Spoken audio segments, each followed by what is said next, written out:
All right, hi everyone. Welcome to Believe in Bills. Adam Benini and Sal Majorana, as usual, and a guest with us today. Very happy to have Cecil Shorts, former receiver in the National Football League with Jacksonville, with Houston, and with Tampa Bay. Does Believe in Texans here on the Believe network of podcasts. Big preview coming up for a highly anticipated game for a number of reasons. Cecil, thanks for being with us. Man, I'm excited. Thanks, Sal and Adam, for having me on. And this should be a fun matchup, like you said, for many different reasons. Yeah. These two teams, there's some history with these two teams. As you know, that playoff game, the last time the Bills were in Houston was the playoff game, the Josh Allen, oh my God, what are you doing game, when they blew a 16-0 lead and then lost in overtime. So, and then the Texans came up here and got their butts whipped a few years ago. So there's a little bit of history. But it is, these are two good teams too. I mean, after what Houston did last year, Cecil, they are legitimate AFC contenders now, just like the Bills have been. So that's why it's such a juicy game. I'm surprised it's 1:00, quite frankly. It's interesting. You mentioned as the oh my God, Josh Allen, what are you doing game. Houston remembers it as oh my gosh, Deshaun Watson, you were a great game. Like breaking that tackle, making the pass, he was outstanding that game. But they're real contenders. Minnesota came in and kind of woke them up some though on that a couple weeks ago. But that's good. It's good for the team. It's good for the coaches. Really, hey, maybe we're living up to the hype. We're paying attention to the hype a little too much. Right. Let's figure out how good of a team we are. And they bounce back next week. But this should be a really good matchup between two AFC contenders. It's funny. The Bills are the same way, right, Adam? I mean, they're coming off a 25-point beatdown in Baltimore. So they have a very similar thought process to what Houston had last week after they got beat in week 3. So, yeah, there's a lot of stuff going on in this matchup. It's going to be pretty fun. And, oh, by the way, there's a guy named Stefon Diggs. With a small sidebar. I mean, so much. And so before we get into the kind of the X's and O's of this.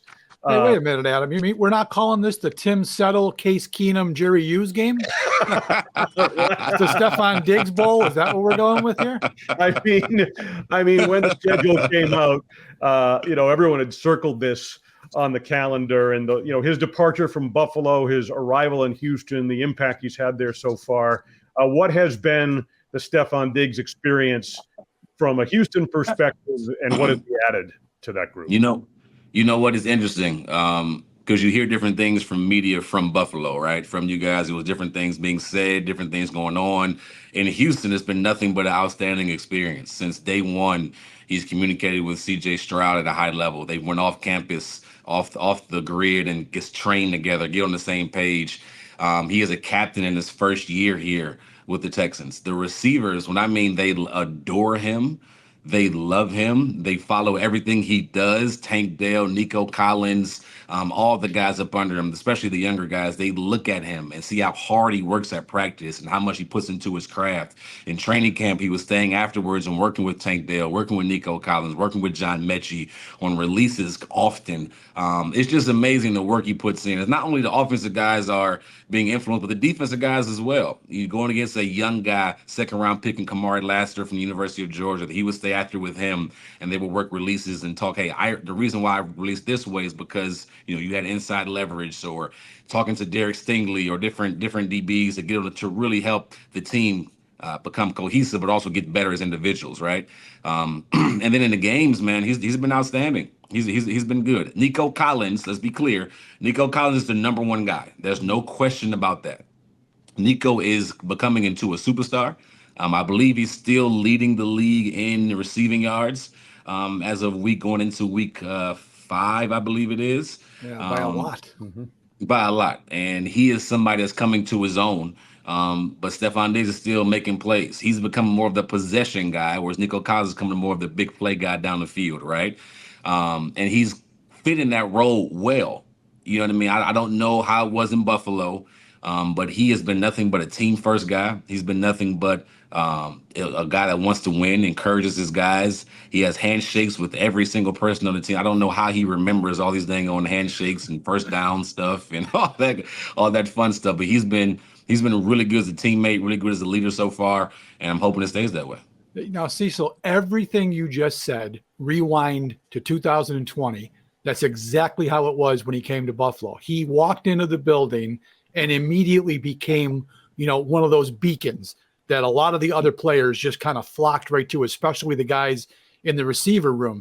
He was Josh Allen's best friend those first few years. They were the same thing. They went off campus. They would throw, at the end of mini camp before training camp. It was the exact same scenario when he came to Buffalo. I talked to Christian Benford yesterday in the locker room. He's, an up and coming cornerback. He's becoming one of the best in the league. Same thing you talked about with Lassiter and Stingley. He was up in Benford's face for 2 years here, trying to tell him, this is what guys are going to do to you. This is how you defend this leverage and this and that. I'll show you the look. And then he would learn from that. And, Benford told me yesterday it was all love with Stefon Diggs because he always shared such vital information as a receiver. So it was the same thing when he came to Buffalo. I don't know, man. It seems like he has a shelf life of 4 years, though, right? I mean, in Minnesota, it was 4 years, and then it was time to go. And then in Buffalo, it just repeated itself. So he's only got the 1 year contract in Houston. We'll see how that goes. But it's funny that you said that because that's exactly what he was like in Buffalo. And I tell you what, it's interesting. I think the Texans did a great job with figuring out the 1 year deal, right? Obviously, it's a contract year for him. He wants to play well to get another contract, whether it's with Houston or somewhere else. But normally, as you guys know, in contract years, you're going to get the best behaved, the best year that particular player can get, right? And then with having a Tank Dell, who's only in his second year, Nico Collins only in his fourth or fifth year, with the John Mechie you're hoping can groom and come along, you're in a good situation where, okay, even if he does leave, you still have a loaded receiving room that can still make plays, right? And you can take this year as a learning not a learning curve, but a year to help build the younger guys. And if he happens to leave, okay, great. We had a great year with them, and he helped toss some guys. Or if he stays, guess what? You're hopefully in a good situation as well. So I think the Texas Nick Cassero did a good job of working that contract. So the 4 year thing, we'll see how that goes. Yeah, there's no question about Stefon Diggs and the short-term impact that he can have. It's when things kind of extend themselves, as Sal said, over time, that patience and personalities, a lot of it kind of seems to wear thin. It certainly happened in Minnesota and definitely happened here in Buffalo with Cecil Shorts, a former NFL receiver, played for the Texans among two other teams, the Jaguars and the Bucs as well, joining us here on Believe in Bills. He is host of Believe in Texans, and we're going to continue with him. First, a word from our sponsor. BetOnline is the world's most trusted betting platform and your number one source for everything football. BetOnline has every stat, every matchup, even live odds and spreads to bet on during the games. If you think you know your stuff, get in on the $200,000 mega contest and pick 5 games against the spread every week for your chance at weekly prizes and share of $200K. When the game is over, head over to our online casino and get in on a game of blackjack or poker and unwind with one of over 150 slots games. Head to the website today, get in on the action, BetOnline. The game starts here. It's a 1 o'clock Eastern time kickoff for the Bills and Texans on Sunday down at NRG Stadium. And Cecil Shorts, getting back to Stefon Diggs. He started off, his production was extraordinarily high last year in Buffalo. There was the change at offensive coordinator from Ken Dorsey to Joe Brady, and the philosophy shifted. But there's also, and multiple football insiders had told me, and I think we'd see it on the field and watching Diggs, that he had begun, given his age, to lose maybe not a full step, but a half a step. And that was a factor in his ability to separate. Based on what you've seen from him, what they're asking him to do in Houston, what's your take on that? Ooh, I've heard that a lot this offseason. So I was paying a lot of attention in training camp, right? I'm watching it, I'm seeing him. It's my first time really seeing him in person a lot, right? I maybe seen him in person once or twice throughout this time, but a lot in person. He does not seem like he lost a step. He does not seem like, how do I put this? Any slower or has struggled to create separation. He is very technically sound in his routes. He is very savvy on that football field when it comes to getting open. And I think we're seeing that this early in the season. I think a lot of his production slowed down. Obviously, you guys know more than me. Joe Brady came in with a different mindset, right? With a different kind of game plan, a different philosophy. And he probably didn't like that philosophy. Any receiver wouldn't like you not getting more targets, wouldn't like getting the ball. That just comes with the territory, right? And we have to depend on somebody giving us the ball, play caller calling it, then the quarterback giving it to us, right? So that's I can understand that frustration there. But so far, I haven't seen it. Now, it's only been 4 weeks. And as you get older, when you get in your 30s, and when that happens, it's a longer season, 17 weeks or 18 weeks, but 17 games. I can get a better picture of maybe if he lost a half a step or whatnot. But right now, he looks smooth. And in his role, he's not going tons of deep routes. He's very underneath. He's very intermediate. He's doing a good job coming on the over routes. He's doing a good job just finding ways to get open, motioning at times, and finding those mismatches and doing a good job of getting open. So what he's asked to do here in the Bobby Slowick offense, he's looking really good. I think one of the things last year, guys, I mean, Adam knows this too. They ran into some tough cornerbacks at the end of the year. The Bills. They had a schedule where he was going against some really top guys. Sauce Gardner, of course, being one of them with the Jets. DJ Reed there too. And you said the Joe Brady offense definitely de-emphasized, throwing the ball 15 times to Diggs. So I think that's all. You rewind to it and you look at it. I don't know that he's lost a step, but he clearly wasn't. He wasn't the same player he was for the first 3.5 years, and there were those circumstances, I think, that played into it.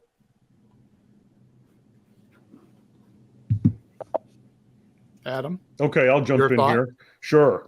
The circumstances, I don't know. I didn't notice him separating as much.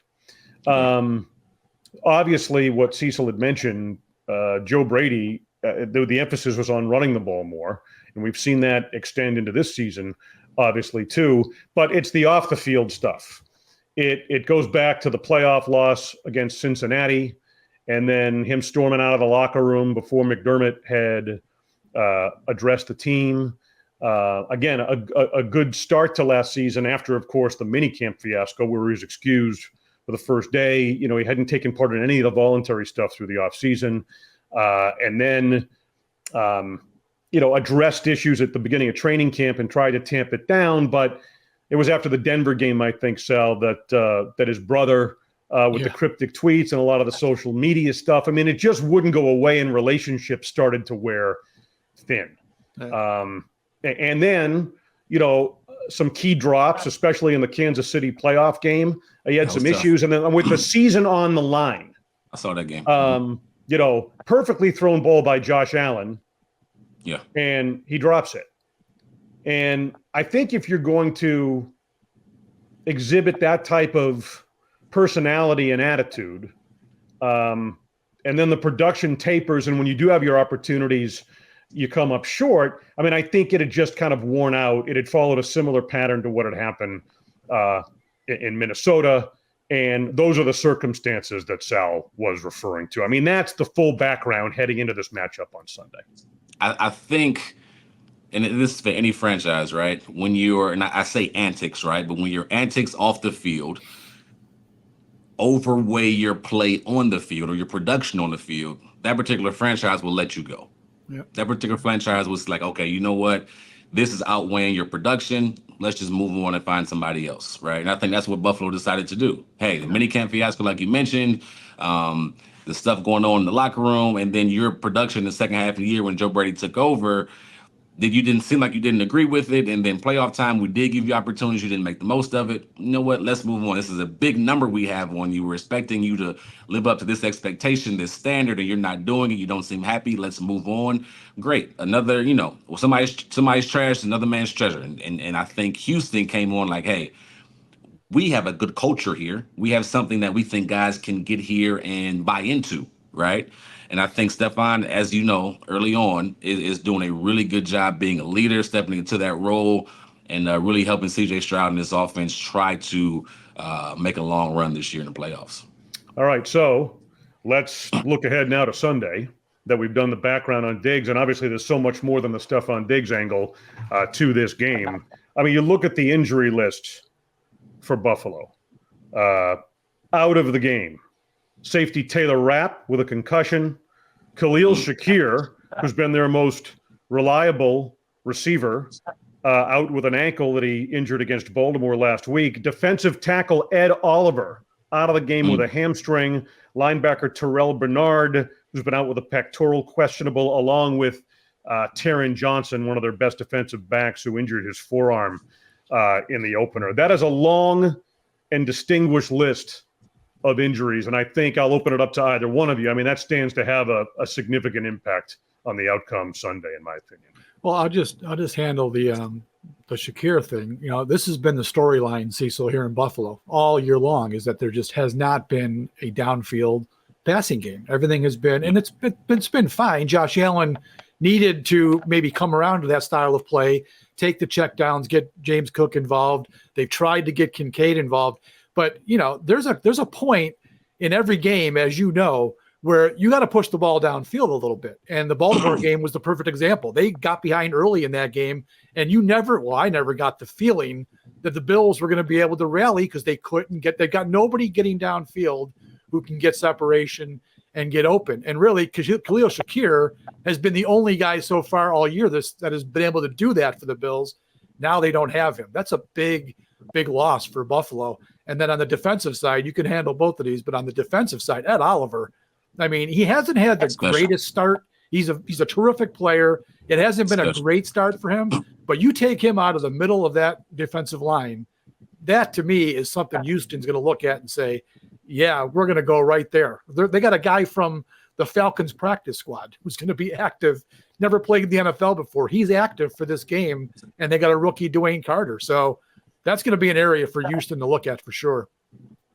I think with Oliver out, I got a chance to watch Oliver at the University of Houston, and then the Bills paid him not too long ago. He is somebody that is special when it comes to that interior defensive line. So when he cannot be there, if I'm the Texans, I'm thinking, okay, we're struggling in the running game and we need to get the running game going. No better game to do it than this week after we just watched the Ravens, who pounded the ball from opening play to the end of the game, right? Literally. But now that Oliver is out, and you got some younger guys, and then maybe that don't have that much experience in playing in the NFL. This is a game to get that run game going, right? On top of that, you mentioned Taylor Rapp.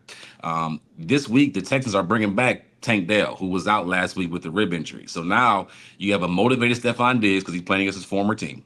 You have Nico Collins, who is one of the best receivers in the league right now, playing at a high level. CJ Stroud's been playing extremely well. Now you add another one to the mix, and you're missing one of your DBs. If I'm the Texans, I'm probably licking my chops right now, hoping we can come up with a game plan to really attack where, you know, they may have needs or starting guys are not there. So it'll be interesting to see. Now, we don't have Joe Mixon this week. The Texans do not have Joe Mixon. Dameon Pierce has not lived up to expectations in year two. He struggled last year in his zone scheme, right? He's more of a power counter guy, downhill, full speed. And year two last year, he really struggled with kind of being patient with the outside zone or inside zone and making that back cut read, which Arian Foster and other backs across the league have become really, really good at, right? So it'll be interesting if he gets to start this week, or is Cam Akers, and how can they get that running game going without Oliver? But those, I think, are some options that or some areas that the Texans might try to invade this week.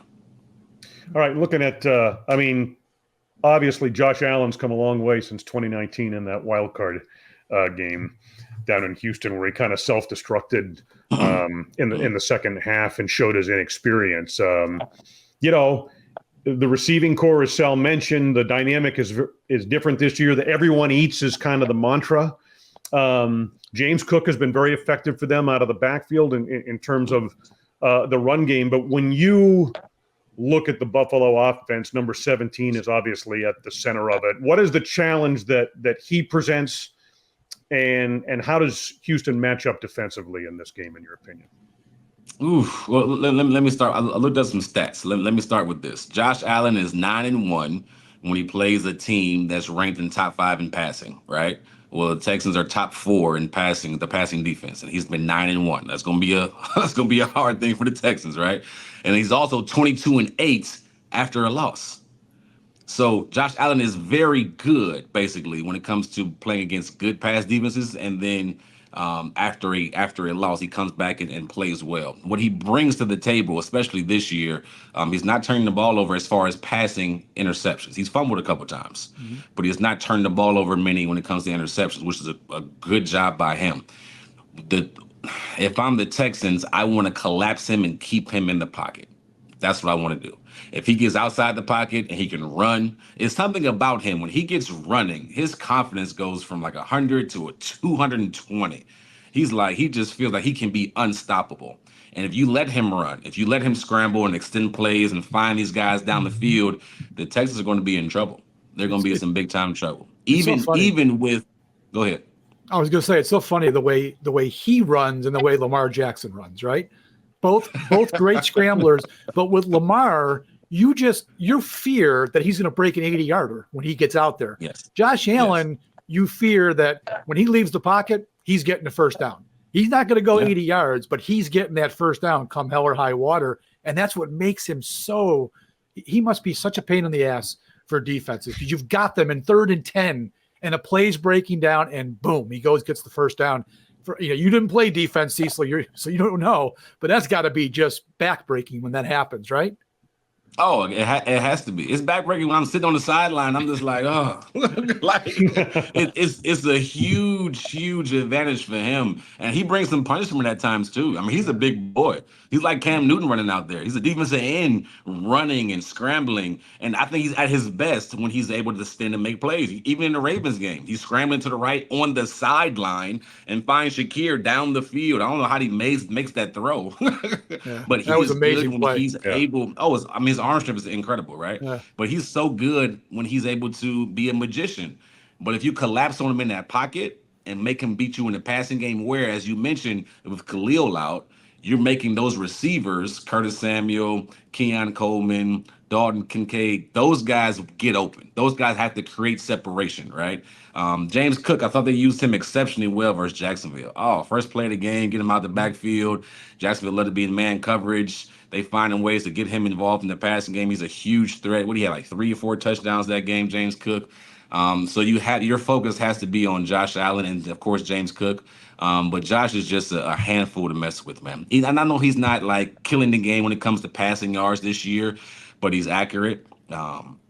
He's making the right reads. He's making the great throws. Besides last week, he's one of the best quarterbacks in the league, right? Last week, the Buffalo offense just struggled and not get those games happen. But I expect him to get back on the same page with his offense this week, and those guys should be rolling. It's going to be quite of a game. All right, so I don't know if you're a predictions guy. But let's I would ask you as we wrap this up here, your take on, given all the factors and the injuries and a lot of the sidebars, Stefon Diggs notwithstanding, connected to this game. What are the keys and how do you see this thing playing out on Sunday? The keys, I would say this. Whatever team is able to run the ball better, I think we'll have a better chance to win.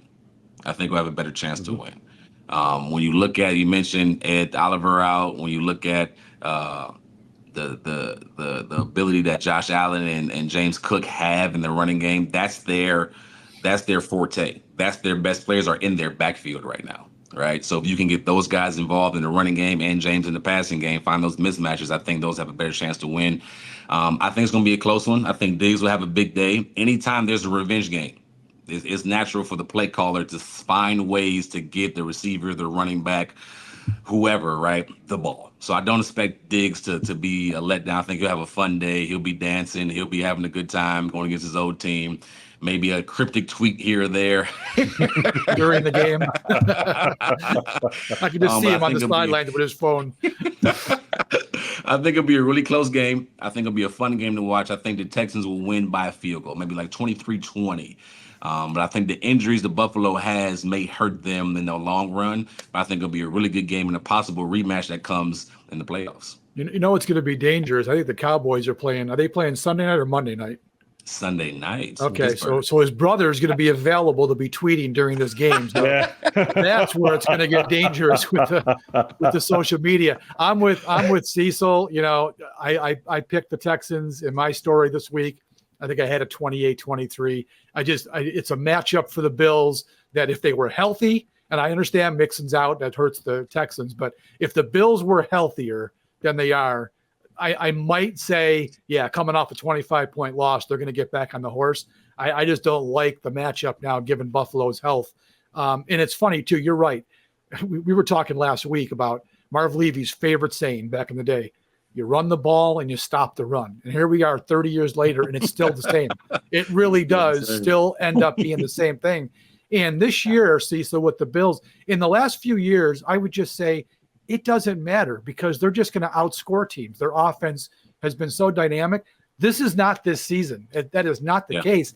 The Bills need to run the ball in this game to keep the Houston offense off the field. And I've said that probably 3 times out of 5 games now this year, where the Bills need to possess the ball and keep the other team's offense off because they probably aren't going to outscore another team with their defense the way it is. I tell you what, if it's a close game and CJ Stroud gets the ball last, they're going to score. Yeah. Like CJ is that poised. He's that confident. We watched him do it last week versus Jacksonville. They didn't even play their best game last week, but he figured out a way to have a 8-play drive, game-winning score. He is just phenomenal. CJ Stroud is a special, not only human being, but quarterback when it comes to just being poised at his young age. You don't see that from second-year guys. We saw as a rookie him being able to go through his progression, find the right guy, find the right read, not turn the ball over, spread the rock around. So if it's a close game and CJ and Houston get that last possession, it's going to be hard, honestly, for me not to think that CJ is going to come through. Yeah, I mean, we've talked so much about the competitive landscape in the AFC and the emergence of a lot of teams and quarterbacks, quite frankly, and CJ Stroud is right near the top of that list. So it should be a very competitive game on Sunday. I agree with you guys. I would have picked Buffalo because of the bounce back and the nature of the resilience they've shown over the years after a tough loss in Baltimore. But the injury report that we outlined, I mean, those losses are key on both sides of the ball on the road, that type of a thing. I'm leaning toward Houston as well in this one. All right, that will do it for this edition of Believe in Bills. Cecil, thanks so much. I know you had a couple of productive games, as Sal pointed out, before we started against the Buffalo Bills. I'm sure the fans here remember you well. To all our listeners, don't hold it against Cecil. He's a good dude. Clearly a good dude here. And the Bills won both of those games, so, you know. There you go. All right. And you can check him out on Believe in Texans here on the Believe network of podcasts. So for Sal Majorana, Rochester Democrat and Chronicle, and Cecil Shorts, Believe in Texans, I am Adam Benini, WGRZ-TV, Buffalo, and host of Sports Talk Live Monday nights at 7 o'clock on Channel 2. Thanks for being with us here on Believe in Bills.